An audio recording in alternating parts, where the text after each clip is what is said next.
Chapter మొదలు పెట్టేటప్పుడు ఓ 2 నిమిషాలు ప్రార్థన చేసేవాడిని. ప్రభా, ఇదిగో ప్రభా, ఈ చాప్టర్ చదువుతున్నాను, నాకు సహాయం చేయ ప్రభా.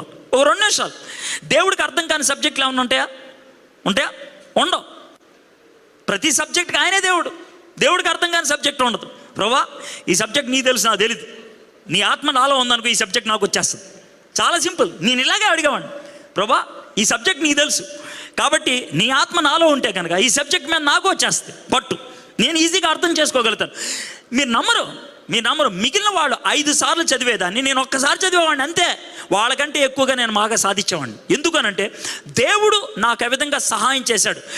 మోషే మీద దేవుని ఆత్మ ఉన్నది కాబట్టి సకల విద్యల్లో ప్రావీణ్యుడయ్యాడు. దానియేలు, షడ్రకు, మెషకు, అబేద్నెగోలకి దేవుడు తోడుగా ఉన్నాడు కాబట్టి అన్ని విషయాల్లో వాళ్ళు గెలుపొందారు. యేసుక్రీస్తు ప్రభువారి మీద దేవుని ఆత్మ ఉన్నది కాబట్టి ఆయన అన్ని విషయాలు